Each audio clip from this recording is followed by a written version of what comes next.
Salut à tous et bienvenue dans cette deuxième vidéo concernant React Native. Donc dans la première vidéo, on avait vu comment créer un projet, comment initialiser un projet avec la commande React Native init et le nom de notre projet. Et on a vu un petit peu donc comment qu'est-ce qu'il y avait dans le dossier React Native de base, donc les fichiers, à savoir index iOS, index Android, qui était donc la base de du code. On a vu qu'il y avait un dossier Android, un dossier iOS qui contenait du langage natif, mais qu'on allait, mais qu'on n'allait pas forcément toucher. Et donc on a lancé notre simulateur pour voir un petit peu ce qu'on avait, et on est tombé sur la page de garde. Donc dans un premier temps, ce qu'on va faire, c'est qu'on va modifier un peu le code ici pour changer ce qu'il y a dans la fenêtre ici. Donc pour ce faire, ce que l'on va faire, c'est que l'on va supprimer tout ce qu'il y a entre les deux balises view, et on va créer ici une balise texte. Donc en fait c'est comme du HTML, hein. Ça s'écrit un peu pareil, sauf que c'est des balises très particulières. Et on va écrire Hello World par exemple. Donc là je le fais sur le index iOS parce que mon simulateur est sous iOS. J'actualise et je vois bien qu'il y a marqué Hello World. Donc bon, pour l'instant c'est pas forcément grandiose ce que l'on fait là, mais on ira de plus en plus loin au fur et à mesure que l'on avance. Il y a un truc qui m'embête dans le projet que l'on a généré, c'est que on a un index Android et un index iOS. C'est un petit peu embêtant parce que si on veut faire des modifications sur l'une, il faudra faire aussi des modifications sur l'autre et ça va nous prendre du temps. Nous, ce que l'on veut, c'est pouvoir être efficace, c'est-à-dire développer de manière assez rapide et de ne pas perdre de temps à faire du copier-coller toutes les 5 secondes et à adapter l'un ou l'autre. Donc ce que l'on va faire, c'est qu'on va faire en sorte d'avoir un component qui va s'appeler app.js, qui sera lui la base de notre projet et qui modifiera automatiquement index iOS et index Android. J'ai utilisé le mot component, ce n'est pas sans raison, c'est parce qu'il faut que vous compreniez que le mot component dans React Native, c'est très important. Tout ce que l'on va faire, tout ce que l'on va utiliser va être du component. Un component, c'est quoi? C'est un morceau de code que l'on va venir importer dans tel ou tel fichier, et c'est un morceau de code qui, généralement, est réutilisable. Je vous invite à regarder par exemple sur Google et de taper React Native Elements, et c'est des personnes qui ont créé en fait voilà, des components déjà tout faits pour avoir des menus déjà tout faits, des cards déjà tout faits, des choses comme ça. Donc c'est très intéressant et c'est d'ailleurs très gentil de leur part de partager ces components avec tout le monde. Donc on y va, ce que l'on va faire dans un premier temps, c'est qu'on va créer un nouveau dossier qui va s'appeler SRC. Voilà. Donc dans ce fichier SRC, on va créer un fichier qui va s'appeler app.js. Et on va faire quelque chose d'assez peut-être étonnant, on va supprimer tout ce qu'il y a dans index iOS et tout ce qu'il y a dans index Android. Et une fois que c'est fait, on va commencer à écrire du code. Et on va pas écrire n'importe quel code, on va écrire du JavaScript, mais pas du JavaScript comme vous avez peut-être déjà sûrement dû voir. Là, nous allons utiliser de l'ES6. L'ES6, en fait, c'est on va dire la nouvelle façon d'écrire du JavaScript qui va nous permettre d'être plus rapide et surtout ça nous permet de commencer à bien utiliser le S6 sachant que bientôt on n'utilisera presque plus que le S6 et puis que c'est une très bonne pratique dans React. Donc par exemple là, si on écrivait sans ES6, pour aller chercher React, on ferait var React égale require de React.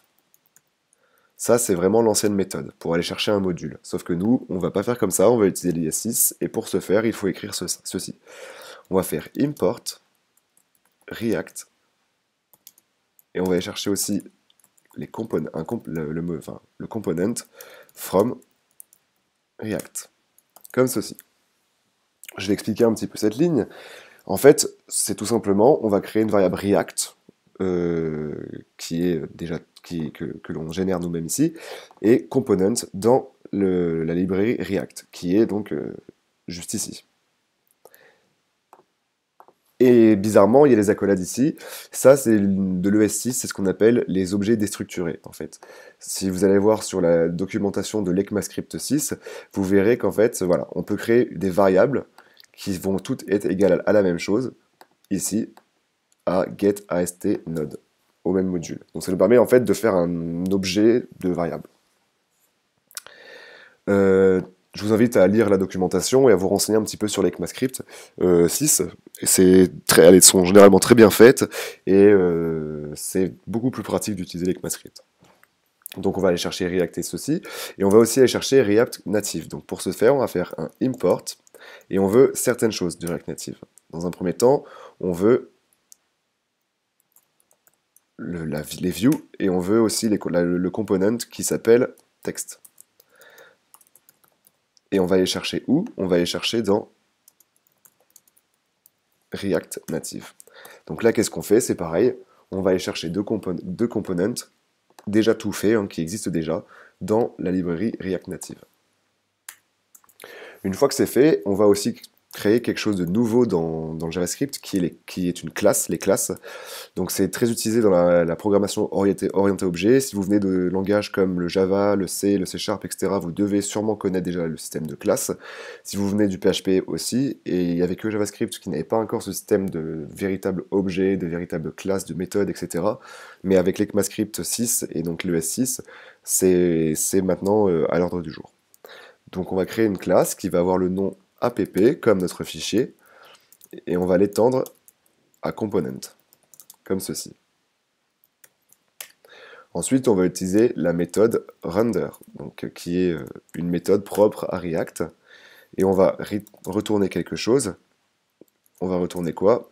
On va retourner, dans un premier temps, une view. Donc ça, on a déjà vu tout à l'heure comment on écrivait les balises. Et à l'intérieur de cette view, on va mettre un texte.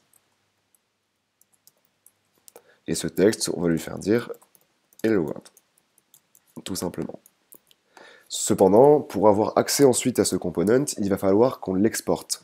Donc pour ce faire, il faudra juste rajouter une dernière ligne qui va être export default et le nom de notre component, app.